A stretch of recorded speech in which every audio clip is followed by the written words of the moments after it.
Et bonjour Pascal Boulanger. Bonjour Sylvain. Bonjour. Merci d'être avec nous. Vous êtes président de la Fédération des promoteurs immobiliers. Vous êtes un peu la locomotive de la construction neuve en France. On est ravis de vous recevoir. Je vous propose de faire un point sur le logement neuf en France. Dans un premier temps, l'état du marché neuf. Les dernières données de la FPI indiquent une baisse significative des ventes de logements neufs, avec moins 41% au troisième trimestre 2024 par rapport à la même période en 2023, atteignant ainsi un niveau le plus bas depuis 2010. Quels sont, selon vous, les principaux facteurs qui sont à l'origine de cette situation? La crise a nourri la crise. Alors une fois qu'on a dit ça, il faut l'expliquer. Ça a commencé par une crise de l'offre juste après les dernières élections municipales. Les maires ne voulaient plus signer les permis de construire. On a connu ensuite la crise des matériaux, guerre en Ukraine, montée des prix, blocage du canal de Suez. Et depuis novembre 2002, la crise des taux d'intérêt, où dans un premier temps, on a eu un blocage même par le fameux taux d'usure. Les banques ne voulaient plus prêter parce qu'elles prêtaient à perte. Et les clients ne voulaient pas acheter parce que c'était trop cher pour eux, les taux d'intérêt. Donc aujourd'hui, on n'a plus de demande et on n'a presque plus d'offres. Donc cette crise nourrit la crise. On ne met plus rien en étude, en permis de construire, parce que de toute façon, on n'est pas sûr de le vendre. On veut d'abord vendre ce qu'on a en magasin, si vous me permettez l'expression, avant de remettre du nouveau. Donc cette crise alimente cette crise, comme je viens de le dire. On perd des collaborateurs, c'est peut-être une de vos questions. On est passé de la profession sur un an et demi de 32 000 salariés à moins de 27 000. C'est pas facile. Sans compter la construction, qui est... Non, je vous parle uniquement branche promotion immobilière. D'accord. Parce que vous alimentez, il faut le dire aussi, vous alimentez un marché de la construction qui se dynamise et qui, de manière collatérale, souffre autant que vous. C'est pas compliqué. On estime, avec l'Alliance, les 10 fédérations, que cette crise va coûter 300 000 emplois dans l'acte de construire. 300 000 150 000 emplois d'ouvriers, on va dire. Dans la construction. Col bleu. Et 150 000 emplois, col blanc, si vous me permettez, notaire, architecte, promoteur, bureau d'études, bureau de contrôle, géomètre, etc. Col bleu, il y en a déjà eu 40 000 d'emplois supprimés l'année dernière. 40 000. Oui. Alors, c'est intéressant ce que vous dites, mais en même temps, on a du mal à le comprendre. Je vais vous expliquer pourquoi on a autant de Français en demande de logement, alors que précisément, il faudrait construire du logement neuf. Ce que vous nous dites, c'est qu'il y a une crise multifactorielle qui empêche la construction, et finalement, la demande également s'est effondrée. Et pourtant, les Français ont besoin d'être logés. Comment vous l'expliquez? Est-ce que ce sont les mesures, exemple, le Pinel, qui s'est arrêté fin décembre 2024? Est-ce que c'est la politique publique qui a été menée? Comment se fait-il qu'il y ait cet antagonisme difficile à comprendre entre des Français qui sont mal logés, qui ont vraiment besoin de logement, et l'impossibilité aujourd'hui de construire des logements neufs? C'est compliqué comme réponse parce qu'elle va être longue. Tout ça part d'un bon sentiment au départ. On a toujours voulu des logements efficients, des logements parfaits. Le politique, dès que vous discutez de logement, il faut des logements plus grands, des logements moins énergivores, etc. Et donc, personne n'a raisonné combien ça va coûter. Et moi, j'ai une phrase assez simple, c'est que le politique a voulu, et c'est presque un pléonasme, des logements parfaits à 100%. Mais presque plus personne n'a les moyens de les acheter. Et donc, aujourd'hui... Vous voulez dire que ça coûte trop cher? Mais bien sûr. Toutes ces normes. C'est très à la mode. J'ai vu que les patrons allemands étaient descendus dans la rue cette semaine pour parler des normes, pour râler sur tout. Mais quand ils vous disent qu'il faut baisser vos prix, mais on n'y arrive pas. C'est juste pas possible. C'est pas possible. C'est le vieux débat que nous avons avec l'Élysée, où l'Élysée disait si on maltraite un peu les acteurs de l'acte de construire, les prix vont baisser de 15-20%. Je vous l'ai déjà dit sur votre antenne, Sylvain. Nos marges, à nous promoteurs, j'ai pas de honte à les dire, elles sont environ de 5%. Alors des fois on fait des opérations à 6-7 et des fois des opérations à moins quelque chose. 5% brut, faut le dire. Oui, 5% brut, c'est-à-dire que... Mais voilà, ça vous reste un résultat net finalement pas si élevé que ça. Non mais c'est intéressant ce que vous dites parce que ça casse un peu la mythologie du promoteur qui s'enrichit au détriment du peuple. C'est pas du tout le cas.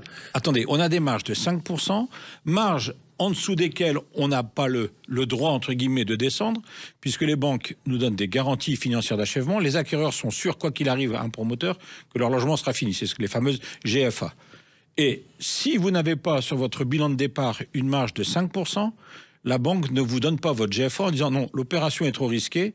Donc nous, on a des marges de 5%, allez, faut pas être, faut pas avoir ça dans la poche. Si on pouvait faire mieux, on essaierait de faire mieux. On n'y arrive pas. Mais on n'arrive pas non plus à descendre en dessous parce que sinon l'opération, bancairement parlant, n'est pas viable. Donc nous, on n'a pas de marge de manœuvre. C'est ce que j'explique. Et d'ailleurs, l'Élysée, comme Monsieur Bruno Le Maire en son temps, on fait un peu leur mea culpa. Bruno Le Maire a fait son mea culpa devant votre consoeur Edwige Chevrillon en disant je me suis trompé sur le logement neuf. Quelle ironie du sort. C'est ce que j'avais dit depuis le départ, c'est que les prix ne baisseront pas et les prix sur 3 ans ont pris 1%. Alors par rapport à l'inflation, ils ont un petit peu baissé, on est d'accord, mais par rapport à ce qu'on attendait, ce qu'attendait ce gouvernement, ils n'ont pas baissé du tout. Et qu'est-ce qui s'est passé? On s'est retiré du marché, puisque aujourd'hui, on est à peu près un marché divisé par 2 par rapport à une année normale. Ok. Bilan de synthèse, justement, on a les banques qui se remettent à prêter, vous l'avez vu. Oui, elles sont demandeuses. Voilà, on a aujourd'hui l'équivalent de 200 points de base de baisse des taux d'intérêt avec la BCE. Oui. La Banque de France, d'ailleurs, s'est remis sur le rythme trimestriel du taux d'usure. Donc bref, on voit sur le logement ancien poindre une reprise. Faisons un point sur le projet de loi de finances pour 2025 qui, effectivement, est assez complexe. Qu'est-ce que vous attendez comme mesures concrètes sur le logement? Écoutez, celles qui avaient été reprises par le gouvernement Barnier et qui sont les mêmes quasiment... On va les rappeler, hein. Extension du PTZ. Alors, il y en avait 3 principales. Extension du PTZ, une exonération prêt à taux zéro, hein, prêt à taux zéro, pardon, une extension des DMTG, de droits de mutation à titre gratuit, c'est-à-dire des exonérations de donation, de frais de donation si on achetait un logement neuf et qu'on le transmettait. Je vais être rapide parce que c'est très complexe. Et également, 3e mesure, on dénormait beaucoup de choses. Bien. Assouplissement de la norme. Assouplissement de la norme. Et notamment sur la loi ZAN. Entre autres, mais pas que. Zéro artificialisation nette. Madame Létard, la ministre qui nous soutient, a sur son bureau une liste qui a été remise par moi-même d'environ 50 mesures qu'on pourrait peut-être s'en dispenser ou les alléger. Bon, tout ça, ça va dans le bon sens. Aujourd'hui, ils ont eu, le gouvernement Barnier, une motion de censure. Cette semaine, il y a eu une commission mixte paritaire. On verra bien maintenant si le gouvernement adopte ou pas, enfin un budget. Voilà. Et est-ce qu'il va être censuré? Tout ça, à l'heure qu'il est, on ne sait pas vraiment. Donc nous, ce qu'on demande régulièrement, moi je fais beaucoup d'auditions parlementaires en ce moment, je dis aux députés, soyez responsables. L'économie française va très mal. Je vous parle du logement neuf, mais je suis aussi impliqué au MEDEF. Il n'y a plus un secteur d'activité, pardon, il n'y a plus un secteur d'activité qui fonctionne normalement. Donc, pour des caprices quelquefois, parce que j'ai vraiment l'impression que quelquefois, politiquement, ce sont des caprices. On m'a pas parlé comme ça, on m'a parlé de submersion. Non, faut pas foutre tout par terre. Donc, acceptez au moins ces mesures. Absolument. Alors, juste pour conclure, donc vous avez un message que vous souhaitez adresser, mais je vais quand même reprendre vos propos. Vous parlez toujours, remarquez, vous êtes sur la radio qui parle vrai, et vous parlez fort. Vous dites que si jamais ça s'améliore pas, vous l'avez dit, 2025, ça va être sanglant. C'est la Saint-Barthélemy de la promotion, quoi. Oui, ça a commencé. Ça fait 2 ou 3 ans, Sylvain, que vous m'interrogez régulièrement, je vous en remercie, et je vous dis, ça va tomber. Ça y est, c'est tombé. Beaucoup de promoteurs sont en redressement, certains en liquidation. On a annoncé un chiffre de 123 promoteurs, vous confirmez?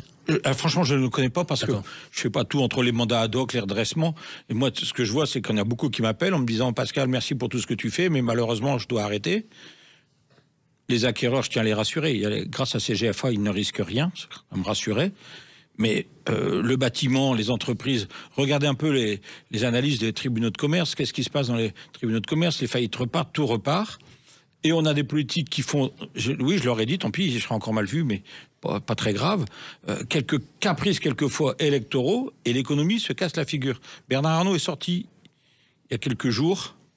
C'est rare. Quand même un patron très très discret en disant mais on devient, grosso modo, on devient dingue. Aux États-Unis, on nous drague pour travailler et on nous fait des exonérations. Ici, on nous fusille. C'était ça les propos de Bernard Arnault quasiment.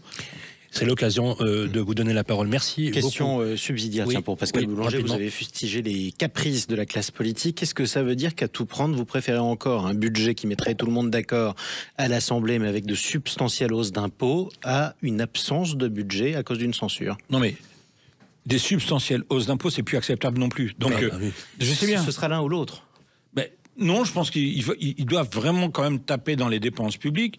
Le Premier ministre a dit qu'il y avait 1244 agences, dont certaines ne servent à rien. C'est pas moi qui le dis, c'est lui. Enfin, vous êtes optimiste quand même. Oui, mais je suis pas optimiste. À un moment, on est le pays qui est le plus fiscalisé. Donc vous me dites, vous préférez mourir de la peste ou du choléra? Je préfère vivre. Voilà. J'ai parlé de vos options. J'ai pas parlé de vos préférences. Concrètement, il y a peu de chances qu'une majorité se dessine sur un budget avec de substantielles baisses de dépenses et pas de hausse d'impôts aujourd'hui. L'Assemblée n'est pas bâtie comme ça.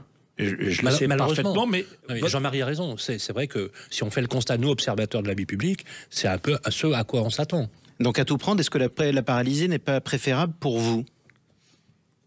Désolé du choix. Mais... Non, mais j'ai même pas envie de répondre parce que vous me demandez si je préfère mourir de la peste ou du choléra. Je vous dis, je préfère vivre. Donc, non, mais on est arrivé où il faudra un jour qu'ils prennent leurs responsabilités. Parce que si je dis je préfère une hausse d'impôts, ça veut dire même le monde économique préfère une hausse d'impôts. Je préfère qu'ils deviennent raisonnables. Mais vous l'avez dit, pardon, Pascal Boulanger.